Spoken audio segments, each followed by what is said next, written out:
I drove to my daughter's office on a Tuesday morning in late October, which in hindsight was the best decision I had made in years, though it certainly didn't feel that way at the time.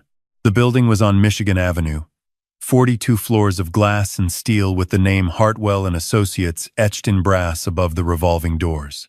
I had been inside exactly once before, briefly, for a holiday party 2 years ago where my son-in-law had introduced me to his colleagues as Claire's father, the retired country doctor, which wasn't entirely accurate but wasn't worth correcting in a room full of strangers holding champagne. I was a thoracic surgeon. I practiced for 31 years at Northwestern Memorial, but that was the kind of detail that tended to complicate the image my son-in-law preferred to project, so I let it go. I was wearing a gray fleece, khaki pants, and the waterproof walking shoes I bought at a sporting goods store in Evanston. I had a paper bag with a turkey sandwich and 2 coffees from the diner on Maple Street. Because my daughter had mentioned on the phone the night before that she hadn't been eating well, and I was in the neighborhood anyway. That was all. A father bringing lunch to his daughter. The lobby was all marble and silence. A young man at the front desk asked me who I was visiting. I gave my daughter's name. He called upstairs, waited, then told me she was in a deposition and would be another hour. I thanked him and said I'd wait. I found a chair near the window and sat down with my coffee. 15 minutes passed. Then the elevator opened, and my son-in-law walked out with 3 men in expensive suits, all of them laughing at something. He was tall, my son-in-law, with the kind of haircut that cost more than most people's grocery runs, and he had that particular walk of men who believed every room they entered was improved by their presence. He saw me. The laughter didn't stop immediately. It faded the way music fades when someone lowers the volume slowly, and then it was gone. He said something to the 3 men, something quiet, and they drifted toward the other end of the lobby. Then he walked toward me with the expression I had come to recognize over 7 years of knowing him. It was the expression he wore when something inconvenient had appeared in his otherwise well-managed life. "Frank," he said. He never called me Dad. Never once in 7 years. I held up the paper bag. Claire mentioned she wasn't eating. I was nearby. He glanced at the bag. Then he looked around the lobby with the particular awareness of someone who cares very much about who is watching. The receptionist was watching. A paralegal crossing the lobby was watching. 2 of the men he'd come down with were watching from near the elevator. He smiled then. Not at me. It was a performance smile. The kind that looks like warmth from a distance but up close has no heat in it at all. "You know," he said, loudly enough for the lobby to hear, "the coffee shop is actually 2 blocks north. The staff entrance is around back if you're doing a delivery." He paused. "Or were you looking for the building next door? This is a law firm, not a well." He let the sentence end there. One of the men near the elevator laughed. I looked at my son-in-law for a moment. I looked at the paper bag in my hand. I looked at the receptionist, who had found something very interesting to study on his desk. Then I looked back at my son-in-law. "I'll wait for Claire," I said. Something moved through his face. Irritation, mostly. He had wanted me to leave, and I hadn't left. And now he would have to decide how much further to take this in front of an audience. He decided to take it a little further. "Frank," he said, dropping his voice to the register men use when they want to sound patient with someone slow. "This is a professional environment. We have clients coming through here all morning. It's really not appropriate for family members to just drop in." He glanced at my fleece. "Especially without calling ahead." The 2 men near the elevator were fully watching now. The paralegal had stopped walking. I set the paper bag on the chair beside me. I picked up my coffee. I took a sip. "I'll wait for Claire," I said again. He stared at me for 3 full seconds. Then he turned and walked back to his colleagues. And I heard him say something that ended with the words "her father," and then laughter, the comfortable, easy laughter of men who have just confirmed something they already believed about the world. I sat in that lobby for 55 more minutes. I drank my coffee. I watched people come and go. I thought about my daughter and the way her voice had sounded on the phone the previous night, careful, measured. The voice she had developed somewhere in the last 4 years that wasn't quite her own voice. I thought about my grandson, who was 8, and my granddaughter, who was 5. And the fact that the last 3 times I had visited their house, my grandson had been wearing the same pair of sneakers, the sole beginning to separate at the toe, while my son-in-law drove a new Porsche Cayenne. I thought about all of this very calmly, the way I used to think through a complicated surgery slowly, methodically, without rushing to a conclusion before all the information was available. When Claire came through the lobby, she looked tired. She lit up when she saw me, the real version of her face surfacing briefly through the careful version, and she hugged me longer than usual. We ate lunch in a small conference room she borrowed. She talked about her cases, about the kids, about a weekend trip she and my son-in-law were planning. She talked the way people talk when they're filling space, so no one has to address what's actually in the room. I asked her gently how things were at home. She told me things were fine. I drove home to my house in Wilmette and sat in the kitchen for a long time. Then I opened my laptop and began to pay attention in a way I should have started paying attention much earlier. The first thing I did was something any father could do. I looked at what my son-in-law posted publicly. This was not surveillance. This was a man showing the world what he wanted the world to see. And I simply looked. In the 3 months prior, he had posted photographs of a weekend in Scottsdale. He described as a firm retreat, a dinner at a restaurant in the West Loop, where the tasting menu starts at $300 a person, and a new watch that the comments section estimated at somewhere between $12,000 and $15,000. My daughter had mentioned, carefully, that they had been a little tight lately, that the kids' activities had been scaled back, that she had been packing lunches instead of ordering because it was just easier. I am a methodical person. 31 years of surgery will do that to you. You do not open a chest on instinct. You gather information. You assess. You proceed with precision. I called an old friend from my Northwestern days, a man named Gordon Walsh, who had left medicine 30 years ago to become a forensic accountant. We had dinner at his club in Lincoln Park, and I laid out what I had observed, carefully, without accusation. Gordon listened the way good listeners do, without filling the silence. And when I was done, he asked me 3 questions. Then he told me what he could and could not help me with. Professionally, he could, as a private favor, help me understand what was possible and what required formal engagement. I appreciated his precision. It reminded me why I had always liked him. What followed was approximately 6 weeks of education. I am 64 years old, and I learned things in those 6 weeks that I would not have known how to learn at 40. Gordon connected me with a private investigator named Sheila Okafor, who was former FBI and had the quiet confidence of someone who has already seen most of what the world has to offer. She met me at a coffee shop in Andersonville, ordered black tea, and listened to everything without writing anything down. She told me what she charged. I told her to proceed. What Sheila found in the following 3 weeks was not entirely a surprise, which is its own kind of grief. When you suspect something, confirmation does not feel like revelation. It feels like putting down a weight you have been carrying for a long time, and discovering that your arms are more tired than you realized. My son-in-law was having an affair. The woman was a real estate agent in River North. The relationship had been ongoing for approximately 14 months. He had been paying for hotel rooms, dinners, and at least 2 weekend trips using an account my daughter did not know existed, funded by transfers from their joint savings that he had characterized to her as investment contributions. The total over 14 months was slightly above $41,000. I sat with that number for a while. My grandson's sneakers had a hole in the toe. My daughter was packing her own lunch. $41,000. I called Gordon. Then I called a family law attorney named Patricia Brennan, who had been recommended to me by 3 separate people as the most thorough divorce attorney in Cook County. I met with Patricia on a Wednesday afternoon, and we spoke for 2 hours. She was 61, direct, and did not waste words.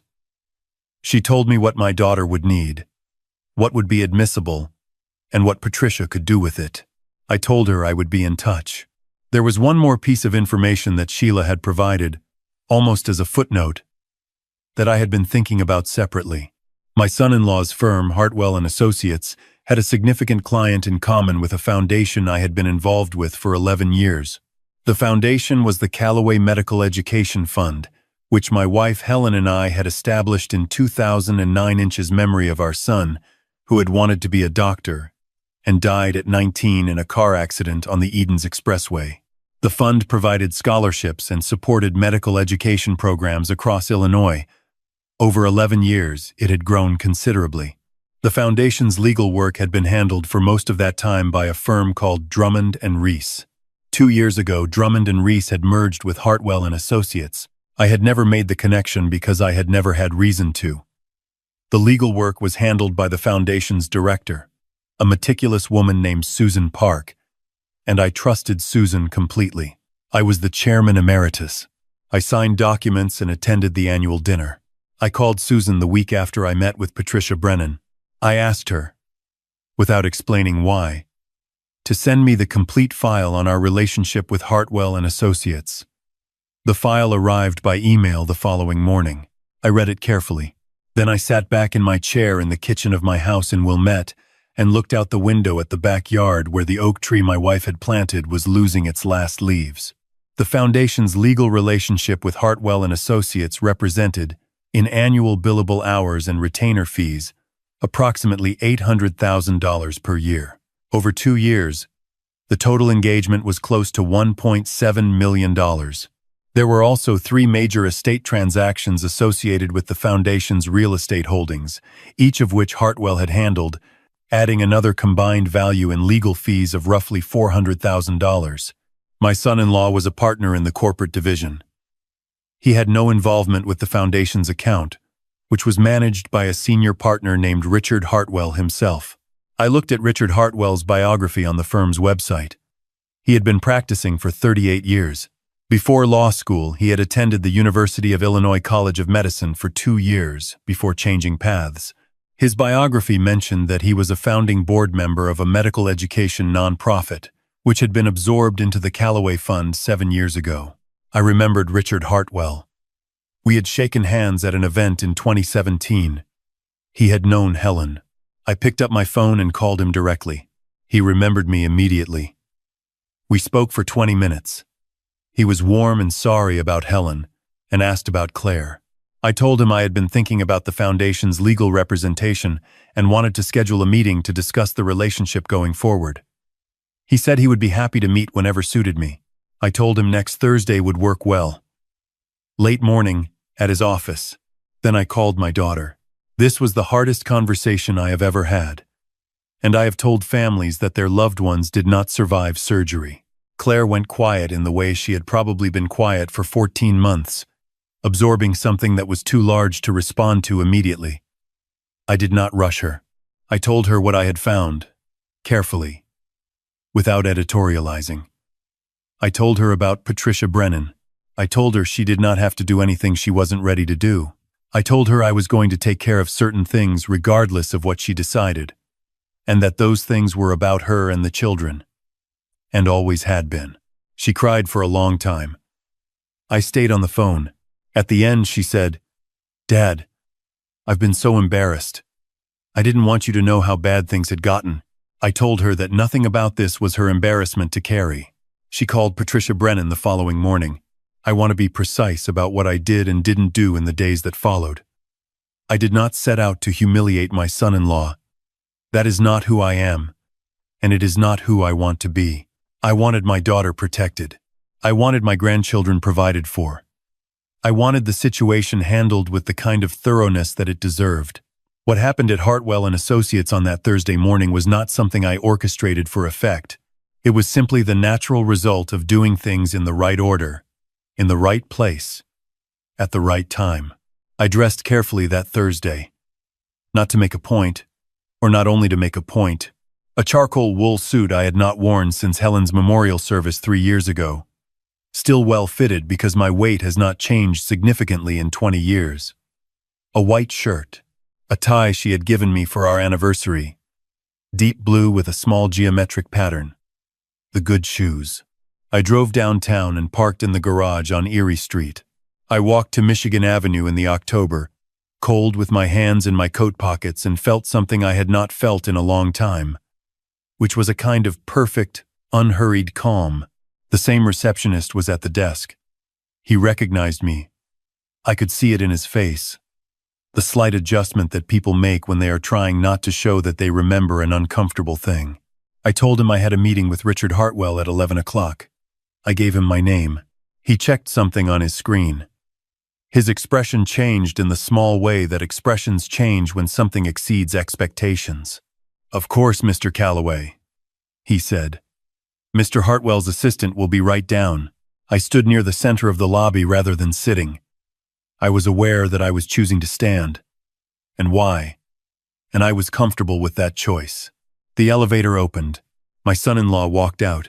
He was with 2 junior associates, both young, both carrying the padfolio, and slightly too eager posture of people who are working hard to impress someone. He was mid-sentence when he saw me. The sentence stopped. He looked at me. He looked at my suit. He looked at the receptionist, who was on the phone. Something moved through his face that I can only describe as the beginning of recalibration.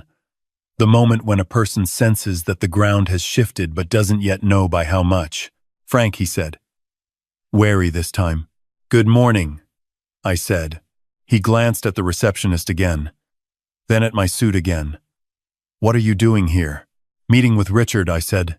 The 2 associates were very still. "Richard," he repeated. "Hartwell," I said, helpfully.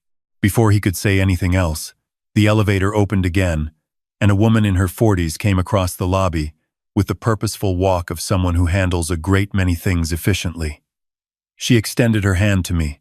"Mr. Calloway, I'm Karen, Mr. Hartwell's assistant. He's ready for you. We're so glad you came in." She smiled with the warmth that reflects genuine feeling rather than professional requirement. "He speaks very highly of the Foundation's work." I thanked her. I followed her toward the elevator. I did not look back at my son-in-law, because I did not need to. I heard the lobby behind me, the way you can hear a room change without seeing it. The particular quality of a silence that means several people are very quickly revising what they thought they knew. Richard Hartwell met me at the elevator. He was a broad man with white hair and the handshake of someone who means it. He walked me into a corner conference room with views east toward the lake, offered coffee, and we sat down. We talked for an hour and 15 minutes. The Calloway Foundation's legal relationship with Hartwell and Associates had 2 years remaining on its current engagement structure. Richard and I discussed what a thoughtful, organized transition to alternative representation would look like if the Foundation's board decided to explore other options. We discussed what circumstances might influence such a decision.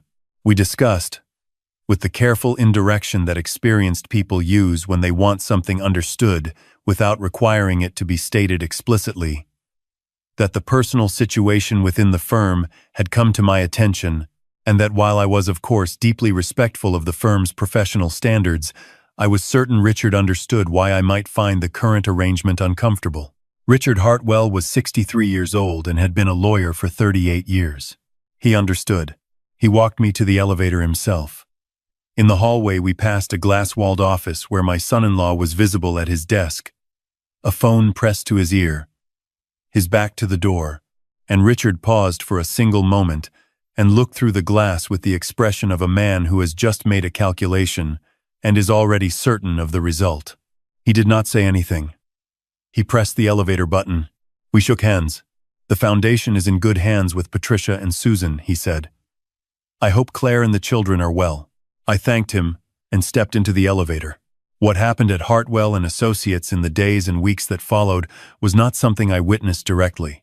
I know what I know from what my daughter told me, from what Gordon Walsh told me over dinner in November, and from one phone call I received from Patricia Brennan on a Friday afternoon where she was quieter than usual and then said, "Frank, I want you to know that your daughter is going to be completely fine." My son-in-law was asked to leave the firm within 2 weeks of my meeting with Richard Hartwell. The stated reason officially was a performance review and client relationship concerns. The real reason was the kind of thing that gets understood in a firm without being written down. He had spent 7 years building a professional identity on associations and impressions and the appearance of having things. And those things are surprisingly fragile when the actual foundation of them turns out to be hollow. The divorce was filed in November. Patricia was thorough. The $41,000 of diverted savings was documented precisely. The asset division was handled in Claire's favor in a way that reflected the full picture of the financial situation, including the hidden account, the depreciated joint savings, and the impact on the children. My son-in-law had a very good attorney. Patricia was better. The final order was entered in March.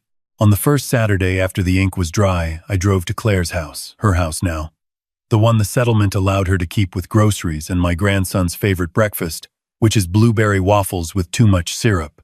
My granddaughter met me at the door in her pajamas and grabbed my hand and pulled me inside the way 5-year-olds pull you, with the absolute confidence that you want to go wherever they're going. The kitchen was warm. Claire was making coffee. She looked tired in the way that people look tired when they have been through something genuinely hard. But she also looked like herself, which is different from how she had looked for probably 3 or 4 years. I made the waffles. My grandson ate 2.5 and told me about a book he was reading. His sneakers were new. I noticed without saying anything about it. The way you notice things that you kept track of for a long time and can now put down. After breakfast, the kids went outside and Claire and I sat at the kitchen table with our coffee, and she told me about a new case she was working on and a woman she had met at her gym who was interesting and funny, and I could hear in her voice the beginning of something opening back up. She asked me how I was doing. I told her I was fine, which was true. I told her I had been thinking about traveling somewhere warm in February. Maybe New Mexico, somewhere Helen and I had always talked about going. She said that sounded exactly right. We sat there for a while without talking, listening to the kids in the backyard. I want to say something about the lobby of that building on Michigan Avenue, the first time, when my son-in-law made his small performance in front of his colleagues with the paper bag and the comment about the service entrance, because I have thought about it many times since, and I think I understand now what he actually saw when he looked at me that morning. He saw a man in a gray fleece with a paper bag. He saw someone who didn't fit the story he had been telling about himself, and therefore needed to be removed from the frame. He had been telling that story for years, the story about who he was, what he had built, where he stood in the world, and I was inconvenient evidence against it, so he handled me the way people handle inconvenient evidence. He made me smaller so the story could stay the same size. What he didn't know, and couldn't have known if he had ever paid real attention, was that the story was never his to control. The story was always larger than him. The quiet people, the ones who don't need to perform their significance in lobbies, the ones who bring turkey sandwiches on Tuesday mornings because their daughters aren't eating well, those people have been doing the actual work the whole time, building the actual things, keeping the actual records. I don't tell this to make myself sound like a man of great importance. I tell it because my wife used to say that dignity doesn't make noise, and I have found that to be true in my experience. The noise tends to come from the people who are afraid the quiet will reveal something. I drove home from Claire's house on that Saturday afternoon in March with the windows down a little, the early spring cold of the Chicago lakefront coming in off the water, and I thought about Helen, which I do every day but some days more than others. I thought about what she would have said about all of this. She would have had very little patience for the drama of it. She would have been furious about the money and the grandchildren's shoes and Claire's voice going careful and small. But she would have liked the ending, I think. She had a very keen sense of what things were actually worth, and she would have been pleased that the accounting had finally come out right. I stopped at the diner on Maple Street on the way home. I ordered the soup and the grilled cheese and sat at the counter by the window. The waitress, who has been there for as long as I can remember, refilled my coffee without asking. Outside the window, the neighborhood went about its Saturday. People with strollers, dogs, grocery bags. The ordinary, organized motion of a life that continues. I ate my soup and watched it. I thought about February in New Mexico. High desert, dry air, red rock. Helen would have loved it. I left a 20 for the check and walked home in the early spring afternoon, and the day was very quiet. And the quiet was entirely fine.